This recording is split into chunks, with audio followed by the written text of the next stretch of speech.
Yes, so it will be called as what? So what I mean to say is, in general हम लोग जितना भी process करते हैं, मतलब even you know running of a car, running of a scooter, या फिर ऐसे जनरेटर चल रहा है, जितना भी ये प्रोसेसेस है सब पे देखो क्या ध्यान रखा जाता है कि प्रेशर कांस्टेंट रखा जाता है। प्रेशर कांस्टेंट रखने का मतलब है जो भी हीट हमें निकल के आ रही है 99% केसेस में, ऑल नेचुरल केसेस में, या फिर नेचर भी मतलब कांस्टेंट प्रेशर पे ही करती है, और हम लोग भी मैकेनिकल वर्क जो भी कर रहे हैं वो भी कांस्टेंट प्रेशर पे है। तो इंथैल्पी की इंपॉर्टेंस इंटरनल एनर्जी की इंपॉर्टेंस से ज्यादा हो जाती है, क्योंकि ज्यादातर काम हम लोग सब कुछ कांस्टेंट प्रेशर पे ही करते हैं। ठीक है, सो अब हमें केमिकल रिएक्शन के साथ रिलेट करना है।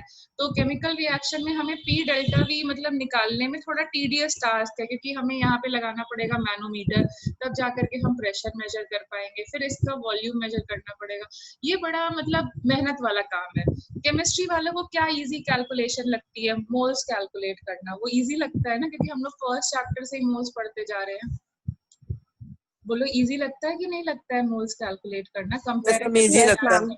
Yes, as compare to you know pressure के लिए मैनोमीटर पूरा यूज करें और कैलकुलेट करें।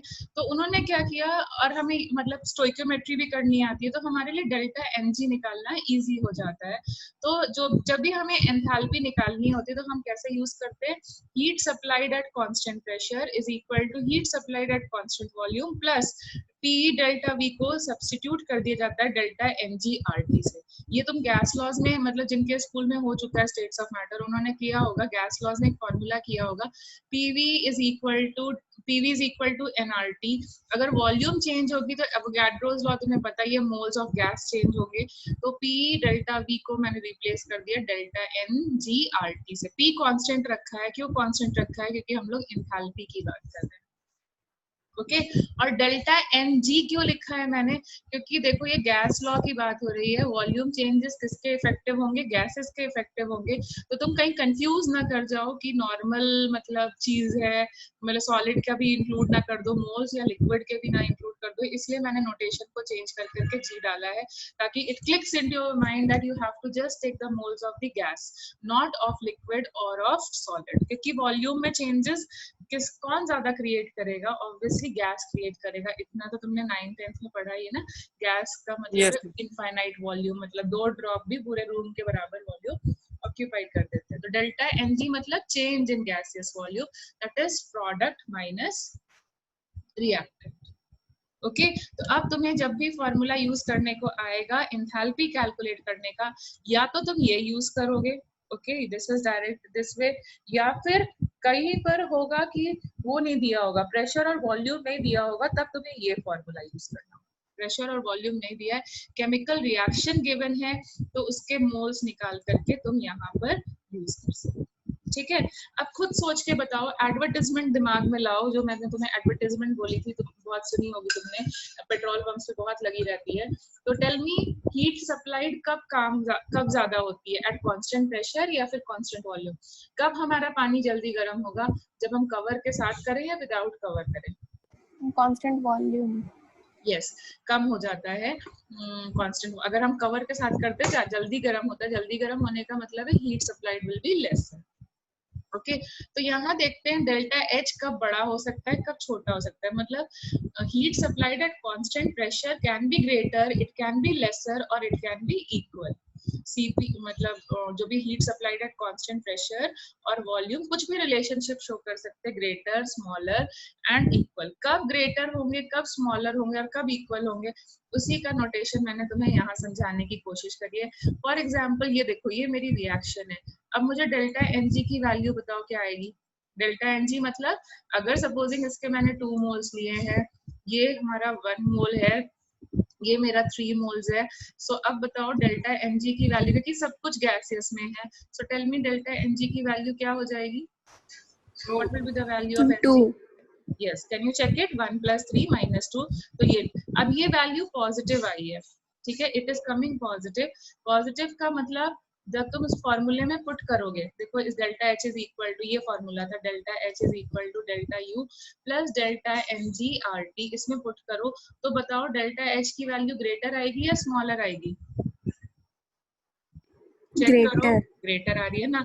अब तीनों, just give me a break for 2 minutes and अब तुम तीनों केसेस में फिर से एक बारी चेक करो। I am leaving the connection, नहीं आ रहा है तो हम लोग उसको क्या Delta H बोलेंगे, equals to delta U. ठीक है। तो तुम्हारे पास इसी टाइप के क्वेश्चंस आएंगे थियोरेटिकली कि बताओ डेल्टा एच ग्रेटर है या स्मॉलर है या फिर वैल्यू निकाल के दो। तो तुम्हें इसी टाइप से मतलब फॉर्मूला में डायरेक्ट एप्लीकेशन बेस्ड क्वेश्चंस करने हैं और तुम वो कर सकते हो, बुक में चेक कर सकते हो कि इसमें इस टाइप के क्वेश्चन की सॉल्विंग कैसे। मतलब स्कूल प्रिपरेशन के लिए बस जो बुक में सॉल्व न्यूमेरिकल्स देख दिए हैं ना, उनको ही अच्छे से देख लो और तुम देखोगे यही टाइप के न्यूमेरिकल्स वहाँ पे गिवन हो। ओके, तो किसी ने सॉल्व करना स्टार्ट किया है, मतलब किसी ने थर्मो थोड़ा पढ़ा? Yes ma'am. Yes, ma'am. तो इंथैल्पी में मतलब तुम्हें दिख रहा होगा ना इस टाइप के questions? Yes, ma'am. Yes ma'am. ठीक है, तो हाँ तो चेक कर लेना, कुछ रह जाता है तो मुझे बता देना, ठीक है। एंड देन हमने पढ़ा ही था QP मतलब heat supplied at constant pressure हम लोग कैसे निकालेंगे। CP मतलब होता है specific heat at constant pressure. P मैंने इसीलिए लिखा है because it is constant pressure and QV मतलब internal energy means specific heat at constant volume, ठीक है। अब हमें ये पता है delta H is equal to delta U plus NRT. मैंने उनको ओपन कर करके लिखा, मतलब उनकी जो एग्जैक्ट वैल्यूज थी वो लिखी and see n and delta t are getting cancelled. I am left with Cp is equal to Cv plus R और ये relationship that is Cp minus Cv is equal to R, ये relationship अच्छे से देख लेना, कई बार इसको prove करने को भी मैंने देखा स्कूल टेस्ट में आया है, कई बार यस सर मैंने पढ़ाया है, सर ने पढ़ाया। इसका प्रूफ मतलब मुझे लगा है स्कूल टेस्ट में, मतलब कभी कभी जब बच्चे पुराने मतलब बच्चों का मैम व्हाट इज, हाँ ma'am what is R here, what is R, अरे यूनिवर्सल गैस कांस्टेंट जो तुमने गैस लॉज में पढ़ा है। Okay ma'am ma'am. Gas laws नहीं पढ़ा। मैम ये CP और CV क्या है, एक बार दोबारा बता दीजिए। CP stands for specific heat, मैंने बताया नहीं था एक जो मटेरियल की प्रॉपर्टी होगी, कोई जल्दी हीट करेगा कोई लेट हीट करेगा, तो specific heat at constant pressure. भाई पानी Okay, रखा और टेम्परेचर सेम रखा दोनों में और एक जगह अल्कोहल रखा और हीट किया, तो कोई जल्दी हीट करेगा कोई लेट हीट करेगा ना। आयरन जल्दी हीट कर जाएगा, गुड कंडक्टर है, उसका मतलब उसका स्पेसिफिक हीट हाई होगा। N सेम है, ज़्यादा। N स्टैंड्स फॉर मोल्स, मतलब कितना मास में तुम कर रहे हो Yes, ma'am. हीटिंग और टेम्परेचर चेंजेस, तो वो स्पेसिफिक हीट ये बताएगा कि it is a good conductor और अ बैड कंडक्टर। और CV मतलब स्पेसिफिक हीट, क्योंकि हम दो तरीके से हीटिंग करते हैं, या तो कांस्टेंट वॉल्यूम पे, Constant volume. Yes, that constant. तो हमारी स्पेसिफिक हीट भी डिफरेंट आएंगी। Okay fine. Okay, तभी ma'am. तो हमें ये बोला जाता है ना कि अगर तुमने मतलब ओपन वेसल में हीटिंग करी तो ज्यादा एनर्जी वेस्ट होगी, तो try to keep it in closed, क्योंकि देखो CP की वैल्यू बड़ी है और CV की वैल्यू कम है, तो यहाँ पर देखो N कांस्टेंट है, डेल्टा टी सेम अमाउंट के पानी को गर्म कर रहे हैं और सेम टेम्परेचर चेंजेस के लिए गर्म कर रहे हैं, तो क्या हो जाएगा जब हम उसको ओपन करके करेंगे, ओपन वेसल में करेंगे तो क्या हो जाएगा, ज्यादा एनर्जी लगेगी। देखो mathematically also you can see, ये एडवर्टाइजमेंट में सुना होगा ना तुम लोगों ने, to save Yes, energy, ma'am. To conserve energy, इस टाइप के एडवर्टाइजमेंट्स देखे होंगे ना। तो यहाँ देखो मैथमेटिकली भी मैं उस पॉइंट को प्रूव करके बता रही हूँ, क्योंकि CP की वैल्यू बड़ी है CV से, इसलिए QP की वैल्यू QV से बड़ी हो जाती है। तो अगर हम ओपन वेसल में हीट करते हैं तो हमें एनर्जी ज्यादा देनी पड़ती है and it is like wastage of energy. Okay, अब देखो ये CP अपॉन CV का जो रेशियो होता है उसको हम बोलते हैं gamma, this is the Greek notation gamma and it is called as Poisson's ratio. Fine, तो मोनोएटॉमिक गैस के लिए मतलब जैसे, और मोनोएटॉमिक कौन सी गैसेस होती हैं, कौन सी गैसेस होती हैं जो मोनोएटॉमिकली एग्जिस्ट करती हैं? Ideal Inert gases, gases. Inert ma'am gases, helium, yes, ma'am inert basically inert, gases है ना। एंड दैट इज उनका जो CV का वैल्यू होता है, ये तुम्हें निकालना नहीं है, तुम्हें लर्न करना है, you have to learn these values because मतलब ये नहीं, कभी कभी नहीं गिवन होंगी, ठीक है, तो मतलब मैं तो इसको याद करने का तरीका बोलती हूँ, ऑड नंबर्स याद कर लो 1 छोड़ करके। तो सीवी देखो 3/2 होगा, इसमें आर ऐड कर दो तो सीपी कितना हो जाएगा 5/2। देखो CP minus CV is R, add कर दो 5/2। गामा बोलोगे इन दोनों का रेशियो सीपी अपॉन सीवी का रेशियो तो 5/3 आ जाएगा। अब देखो डायटोमिक के लिए बढ़ जाता है, तो सीवी उसका 5/2 होता है और उसमें आर ऐड करो तो 7/2 हो जाता है, gamma become 7/5। Can you follow this till here? Yes ma'am. ठीक है, Yes, तो अब इसके तुम्हें बस थ्योरी देखनी है और न्यूमेरिकल्स देखना है। इससे ज्यादातर जो क्वेश्चंस आएंगे वो मोर ओवर न्यूमेरिकल बेस्ड ज्यादा आएंगे, न्यूमेरिकल्स के ज्यादा क्वेश्चंस होते हैं यहाँ पर। Okay, just give me a second. I need to share with the next one. Okay, 1 minute.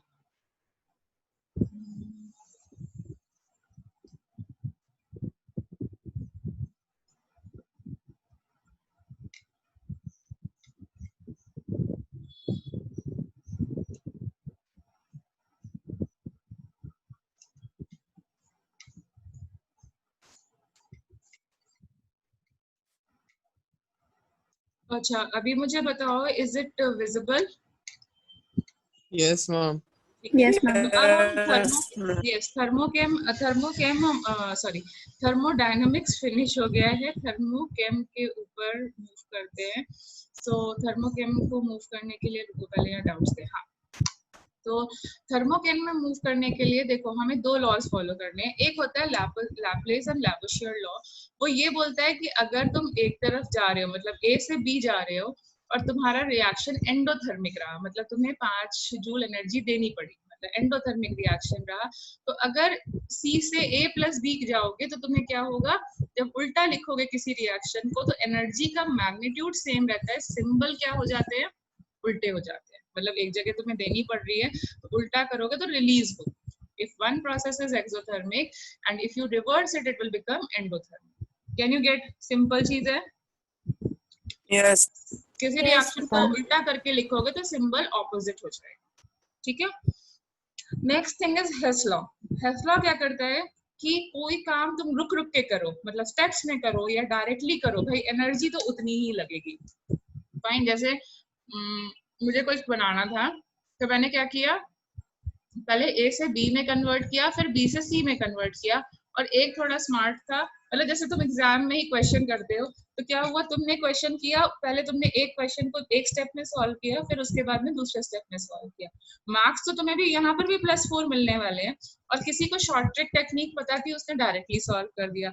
अब ए से बी, बी से प्लस सी में मेहनत ज्यादा लगी, लेकिन मार्क्स तो सेम ही मिलेंगे ना।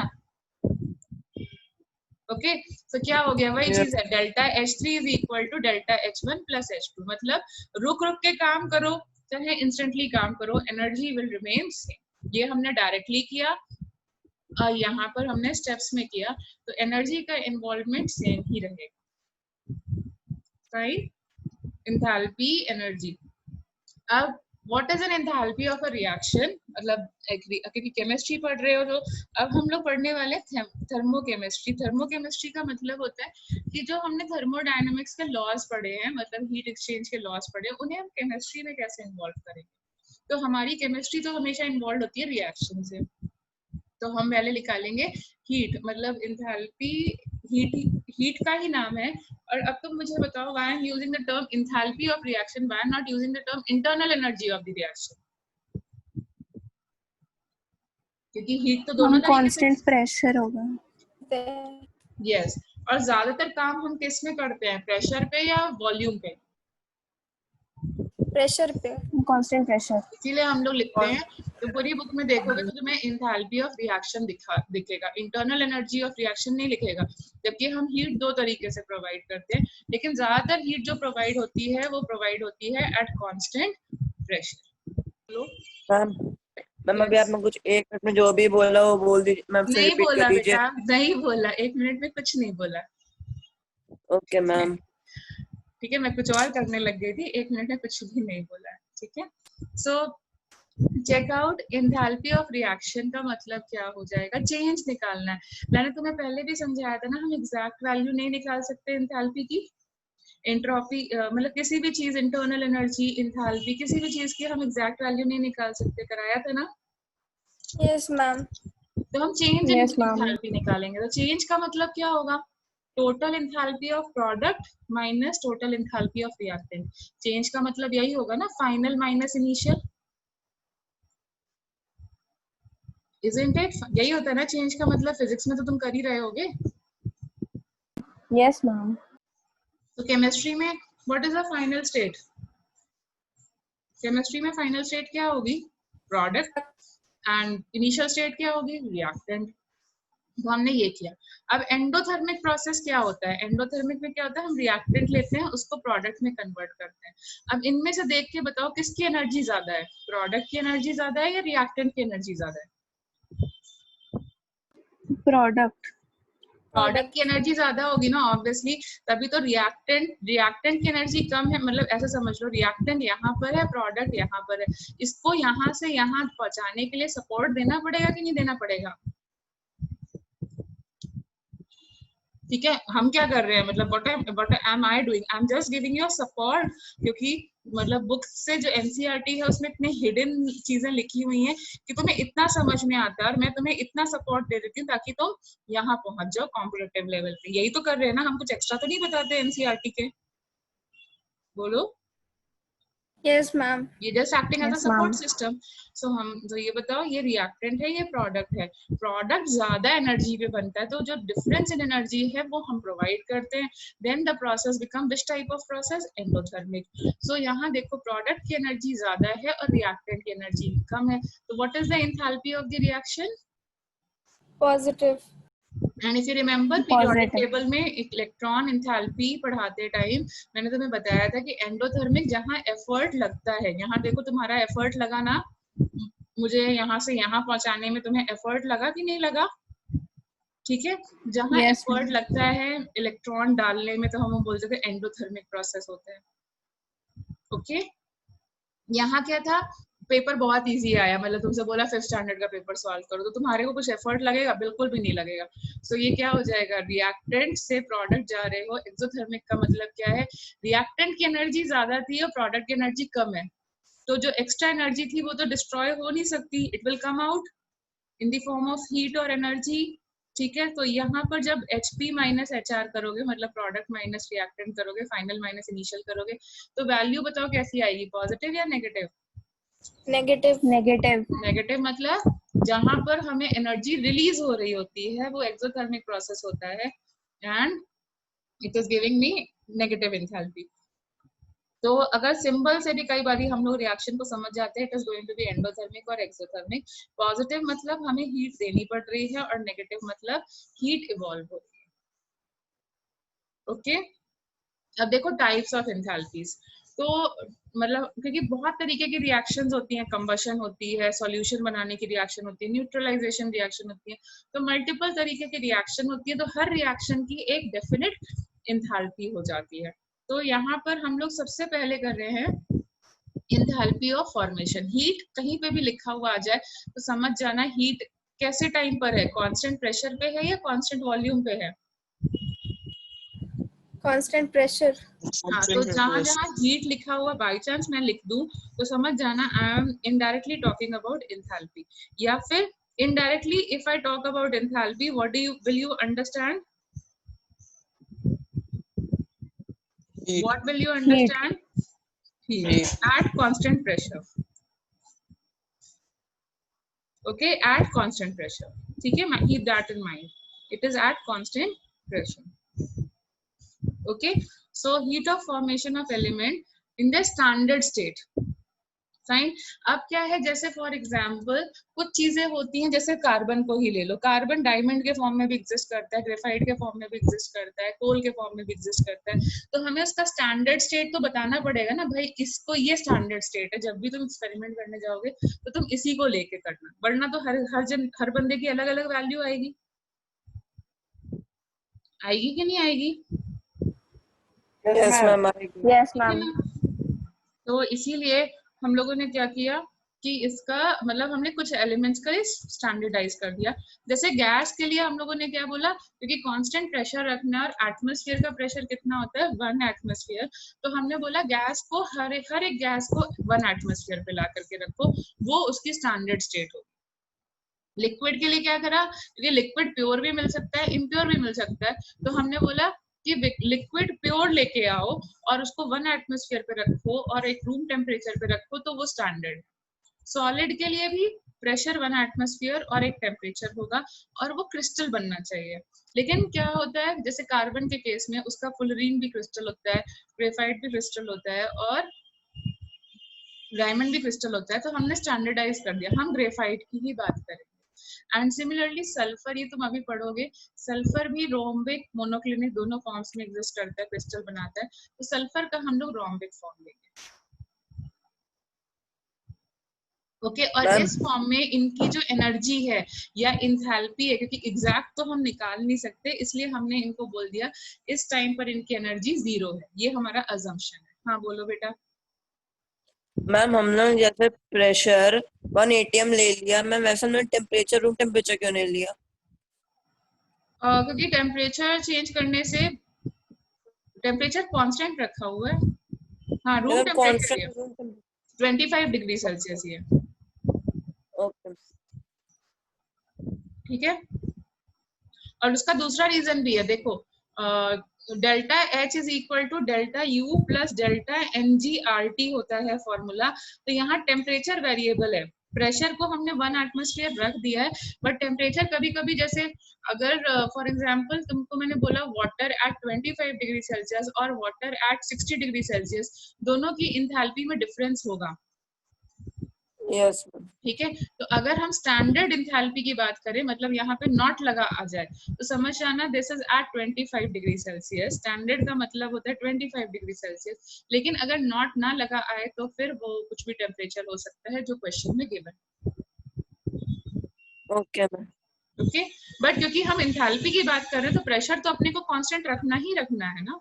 इंथैल्पी मतलब heat supplied at constant pressure, isn't it?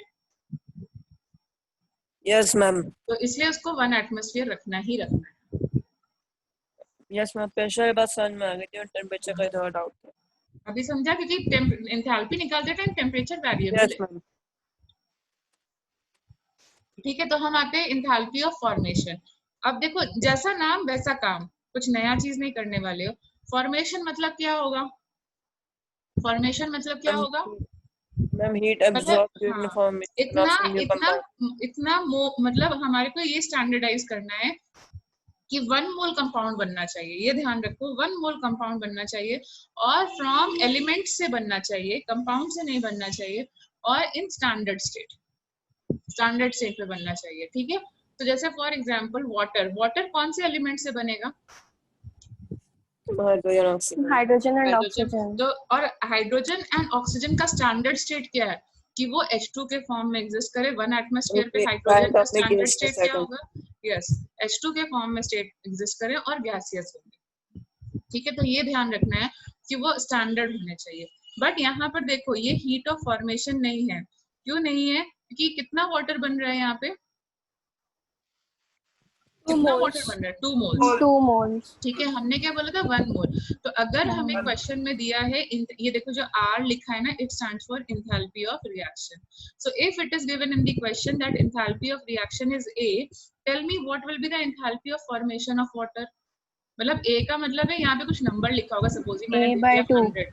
Yes, क्योंकि जब तुम 2 मोल पानी बनाओगे तो तुम्हें 100 जूल लग रहा है, तो 1 मोल में कितना बनेगा?